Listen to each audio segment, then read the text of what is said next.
오늘 아침 우리 친교는 우리 진승현 권사님께서 준비해 주셨는데요.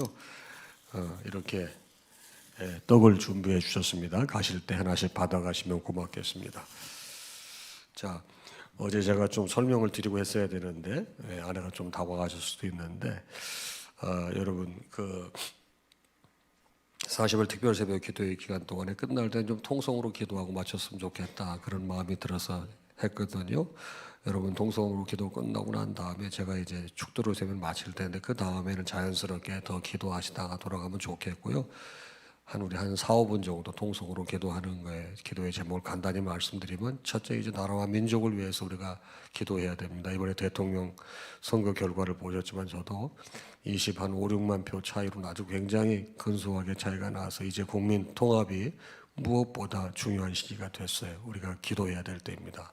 성경에 보게 되면 위정자를 위해서 기도하라고 그랬는데 기도해야 됩니다. 두 번째, 우리 신앙 공동체인 상암동 교회를 위해서 기도해야 됩니다. 우리 가정이 내 육신의 가정이 내 집이라고 하면 영적인 가정이 교회입니다. 여러분 가정이 평안하지 못하면 우리가 모든 것이 평안할 수가 없습니다. 우리 상암동 교회 나의 영적인 집, 우리 신앙 공동체가 평안하고 주 안에서 은혜롭게 이 성장할 뿐만 아니라 영적 안식처가 될 수 있도록 우리가 기도해야 되겠습니다. 세 번째는 바로 내 주변에 있는 이웃, 친지, 가족, 친구 또 우리 신앙 공동체 형제 자매들을 위해서 기도하고 나 자신을 위해 기도하는데 무엇보다 이번 사순절 기간 동안에 성령 하나님 꼭 만날 수 있도록 정말 체험할 수 있도록 그래서 그분이 내 삶을 인도하시는 놀라운 역사의 주인공들이 여러분들이 되시기를 바랍니다. 그래서 우리가 그거 놓고 기도하는 거예요.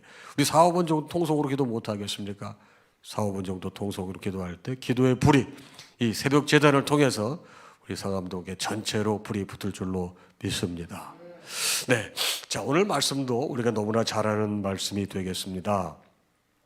바로 이제 하나님께서 아브라함을 사랑하셔서 이삭이라고 하는 아들을 선물로 주셨는데 하나님께서 보니까 이 아브라함이 이삭을 너무 사랑하는 거예요. 그래서 이 친구가 정말 나를 사랑하는지 아들을 더 사랑하는지 한번 봐야 되겠다 이렇게 생각하셨던 것 같습니다. 그래서 하나님께서 아브라함을 부르셔요. 여러분 오늘 말씀 1절에 보게 되면 그 일 후에 하나님이 아브라함을 시험하시려고 그랬습니다. 자 중요한 말 하나님께서 시험도 하셔요. 근데 하나님께서 아브라함을 시험하시려고 부르시면서 2절에 보니까 내 아들 내 사랑하는 독자 왜 내 아들 내 사랑하는 독자라는 말을 쓰셨을까요? 이걸 보게 되면 무척 사랑했다는 걸 알 수 있는 거예요. 여러분 그렇지 않겠어요? 백세의 아들은 어들인데 내 아들 내 사랑하는 독자 여러분 왜 또 독자라고 그랬어요? 이스마엘도 있는데 자, 내 독자 이삭을 데리고 바로 모리아 땅으로 가서 내가 내게 일러준 한 산 거기서 그를 번제로 드리라.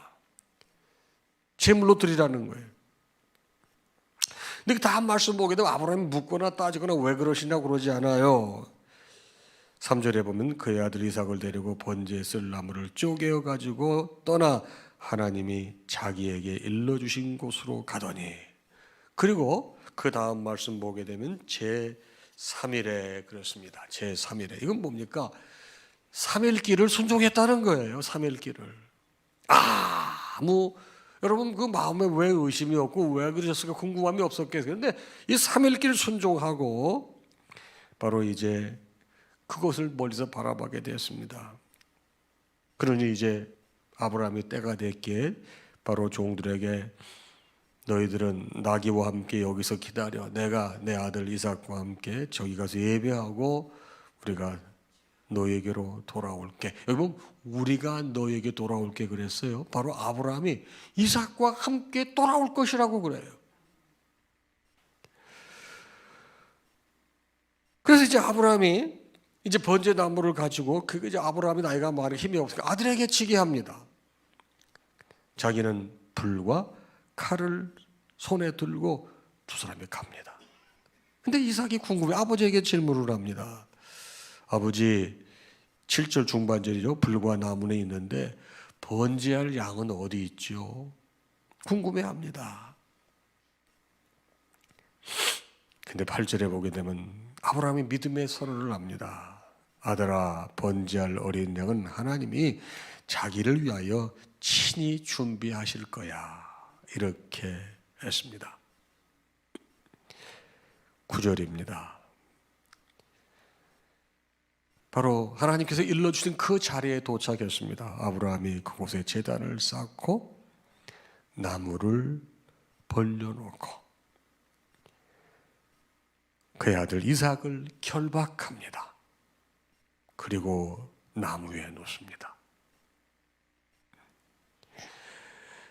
아버지는 100세가 넘었어요. 아들은 10대 후반 혈기왕성할 때 아버지 결박했는데 그대로 결박당하는 이삭의 모습도 대단합니다. 10절 손을 내밀어 칼을 잡고 그 아들을 잡으려고 하니 진짜 잡으려고 한 거거든요. 그때 사자가 말합니다. 아브라함을 부르면서 그 아이에게 손대지 말라. 12절이죠. 손대지 말라. 그에게 아무 일도 하지 마라. 내 독자, 내 아들까지도 내게 아끼지 아니하였으니 내가 이제야 내가 하나님 경외하는 줄을 아노라. 자, 처음에 하나님께서 시험하려고 여러분 아브라함의 아들 이삭을 바치라고 그랬단 말이에요. 근데 시험 통과한 거예요. 이제야 내가 하나님을 경외하는 줄 안다. 네 아들보다 나를 더 사랑하는 줄 안다. 그러고 봤더니 양 하나가 수풀에 걸려 있는 거예요. 아브라함이 가서 그 양을 가져다가 아들을 대신해서 번제로 드려요. 그리고 그 땅 이름을 여호와 이레라고 했습니다. 여호와 이레라 뜻이 무슨 말이에요? 여호와께서 준비하셨다 그런 뜻 아니겠습니까? 하나님께서 준비하신 거예요. 그리고 그 시험을 통과하고 나니까 하나님께서 뭐를 하십니까? 아브라함을 불러서 지난번에도 말씀하셨거든요. 내 자손을, 내 자녀를, 내 후손을 하늘의 별과 같이 바다에 이 바닷가에 모래알 같이 많게 하셨다는데 그걸 다시 한번 확인시켜 주세요. 16절입니다. 여호와께서 이르시기를 다음에 쭉 가면서 네가 내 독자도 아끼지 아니하였기에 이 시험에 통과하였기에 17절 내가 너에게 큰 복을 주고 내 씨가 크게 장성하여 하늘의 별과 같고 바닷가의 모래와 같이 되리니 내 씨가 그 대적의 성문을 차지하리라. 18절 말씀이 더 중요해요. 18절 말씀 보겠습니다. 또 내 씨로 말미암아 천하 만민이 복을 받을 텐데 바로 이스라엘 후손들을 통해서 아브라함 후손들을 통해 복을 받을 텐데 이유가 뭔지 아십니까? 내가 나의 말을 준행하였음이라. 여러분 복을 받는 비결이 뭐예요? 말씀에 순종했다는 것입니다. 시험에 통과했다는 것입니다. 그리고 생뚱맞게 20절부터 이상한 얘기가 나와요. 전혀 이 맥락과 맞지 않는 말씀이 나와요. 20절 보십시오. 이 일 후에 어떤 사람이 아브라함에게 알리는데 그 제수씨 밀가가 바로 당신의 동생 나홀에게서 자녀를 낳았다고 쭉 이렇게 얘기해요. 아니 지금 이 얘기하고 여러분 조카들이 태어나는 거하고 무슨 상관이 있어요? 쭉 나오면서 여러분 이제 23절 후반부를 보게 되면은 이 8사람은 아브라함의 형제 나홀의 아내 밀가의 소생이며 푸두엘은 리브가를 낳았고 그랬습니다. 여러분 리브가가 누구죠? 바로 이삭의 아내가 되는 사람이에요. 자, 그래서 성경을 볼 때 우리가 이 구속사적 관점에서 봐야 된다. 성경은 여러분 역사책도 아니고 소설책도 아니고 뭐 사실을 나열한 뭘 어떻게 사는 법적인 문서도 아니에요. 이 성경이라고 하는 것은 구속사를 관통하고 있는 책이 되겠습니다. 그러니까 여러분 예수 그리스도가 이 땅에 태어나시고 또 그 과정을 쭉 설명하고 예수께서 어떤 일을 이거 전부 해서 우리를 구원하시고 그 스토리가 기록되어 있는 게 이 성경인데 여러분 이삭의 아내가 안 나올 수가 없어요. 나와야 되거든요. 이 쭉 역사가 아브라함, 이삭, 야곱 여러분 이렇게 쭉 연결되지 않습니까? 그러니까 나와야 되는 거예요. 그래서 우리가 볼 때 생뚱맞을지 모르지만 여러분 구속사적 관점에서 보기에는 반드시 이게 있어야 되는 거예요. 그러니까 이 아침에 여러분과 제가 깊이 깨달아야 될 게 뭐냐? 성경은 여러분과 저를 구원으로 인도하기에 넉넉한 내용을 담고 있다 이 말이에요. 그러니 이 책에 맞는다 안 맞는다 어떻게 썼을까? 이런 건 여러분 가장 중요한 게 아니에요. 부수적인 거예요. 성경은 나를 구원하기 위한 하나님의 감동적인 이야기. 이것이 메스키예요. 이걸 가지고 성경을 보면 다 풀리는 거예요. 이게 어떻게 이럴 수가 아니고요. 어떻게 가냐. 왜 이렇을까? 이거로 보는 거예요. 자, 그러면 번제로 드리라고 그랬습니다. 오늘 말씀은 여러분과 저게 뭐를 가르쳐 줍니까? 여러분, 먼저 저는 3일길 순종을 여러분께 강조하고 싶습니다. 하나님께서 하라고 그랬어요. 묵묵하게 순종하는데 3일길을 순종을 합니다. 지금 이삭에게는 여러분 자기의 목숨이 달지만 아브라함이 아들을 죽여야 되는 거예요. 큰 시험 당한 겁니다. 여러분과 저에게 신앙생활할 때 왜 시험이 없겠습니까? 그런데 그 시험이 왔을 때 여러분, 지금 아브라함은 아들을 죽이라는 시험인데 아들을 내려놔야만 하는 거예요. 사랑하는 여러분, 여러분도 저도 신앙생활할 때 굉장히 큰 시험이 올 수 있어요. 그럴 때 여러분과 제가 생각해야 될 겁니다. 내가 내려놓아야 할 것이 무엇인가? 온전히 내려놔야 되는 거예요. 여러분, 아들을 결박해서 칼로 잡으려고 했을 때 그건 뭐 정말 잡으려고 했던 거 아닙니까? 그때 하나님께서 아시는 거예요. 여러분도 저도 큰 시험 왔을 때 내려놔야 될 게 있습니다. 그거 내려놓지 못해서 시험 오는 거 아니에요? 그런데 그 시험 내려놓을 때 어떡합니까? 하나님께서 여호와 이래 이미 그 양을 준비해 놓으신 거예요. 여러분, 이게 우리 신앙입니다. 사랑하는 여러분, 저는 이번 사순절 기간 동안에 여러분들이 혹 시험 당한 것이 있다고 하면 무엇이 원인인지 대략 아실 것입니다. 내려놓으시기 바랍니다. 믿음으로 내려놓을 때 하나님께서 여러분을 통해서 크게 역사하실 줄로 믿습니다. 여러분, 그거 내려놓고 시험 통과하니까 어떻게 큰 복을 내리셨다고 그랬어요.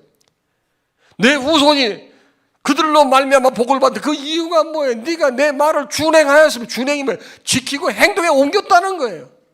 순종, 그 인지적으로 머릿속으로 마음으로 순종하고 수용한 게 아니고요, 순종을 하고 행동으로 옮겼다는 것입니다. 여러분, 내려놓는다고 할 때 내려놓음에 걸맞는 행동이 수반돼야 된다는 것입니다. 거기에 하나님께서 크게 역사하시는 거예요.